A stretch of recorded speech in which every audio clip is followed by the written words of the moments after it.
আসসালামু আলাইকুম। Bengali flavour with Sonia cooking চ্যানেলে সবাইকে আরও একবার স্বাগত জানাই। আশা করছি সবাই আল্লাহর রহমতে ভালো আছেন। আজকে আপনাদের সাথে খুব সহজ রেসিপিতে গরুর মাংস ভুনা রেসিপি শেয়ার করব। আর এটা খেতে এতটাই মজা, একবার ট্রাই করে দেখলে অবশ্যই বুঝতে পারবেন। তো চলুন কিভাবে রান্না করেছি আপনাদের সাথে শেয়ার করি। এখানে আমি প্রায় 1 কেজির মতো হাড় চর্বি সহ গরুর মাংস ধুয়ে নিয়েছি। এবারে একে একে মশলা অ্যাড করে দিব।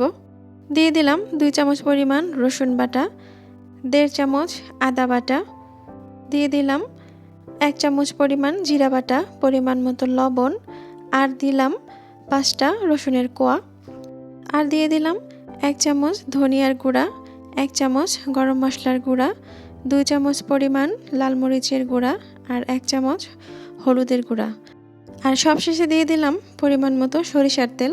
আমি কিন্তু এই মাংসটা সম্পূর্ণ সরিষার তেল দিয়ে রান্না করব। এবারে খুব ভালো মতো মেখে নেব। এখানে চাইলে আস্ত রসুনও ব্যবহার করা যাবে, যেহেতু আমার রসুনগুলো বড় ছিল সে কারণে আমি গোলাগুলো খুলে দিয়েছি। এবারে একটা পেঁয়াজ বেরেস্তা করে নেব। আমি পেঁয়াজ বেরেস্তাও কিন্তু সরিষার তেলে করে নিচ্ছি, তবে চাইলে এটা সয়াবিন তেল দিয়েও করে নেওয়া যাবে। যেহেতু আমি বেরেস্তা ভাজা তেলটা ব্যবহার করব, আর প্রথমেই বলে নিয়েছি যে সম্পূর্ণ সরিষার তেল দিয়ে রান্না করব, সে কারণে আমি সরিষার তেল দিয়ে বেরেস্তাটা করে নিয়েছি।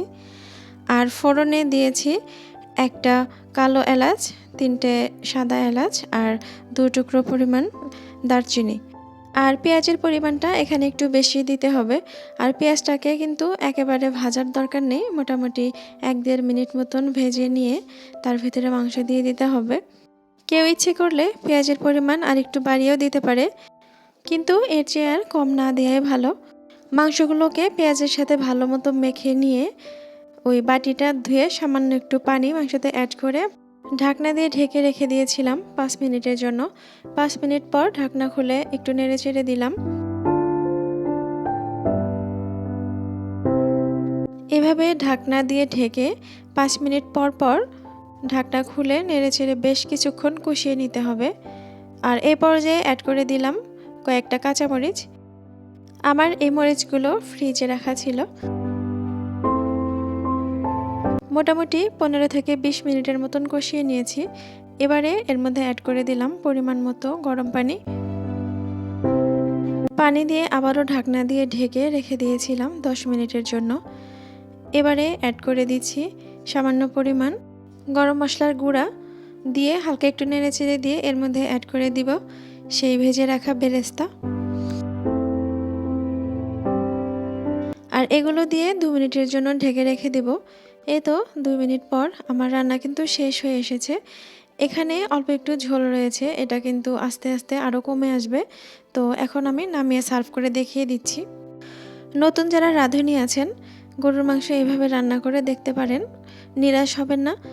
আর আমার ভিডিও আপনাদের কাছে কেমন লাগে আমাকে অবশ্যই কমেন্ট করে জানাবেন। আর যদি ভালো লেগে থাকে অবশ্যই আমার ভিডিওতে একটা লাইক দিতে ভুলবেন না। আর সে সাথে যারা এখনও আমার চ্যানেলটি সাবস্ক্রাইব করেননি, প্লিজ সাবস্ক্রাইব করে আমার পাশেই থাকবেন। আর যারা ফেসবুক থেকে আমার ভিডিওটি দেখছেন তারা চাইলে আমার পেজটি ফলো দিয়ে রাখতে পারেন। তো আজকে বিদায় নিচ্ছি। আল্লাহ হাফেজ। আসসালামু আলাইকুম।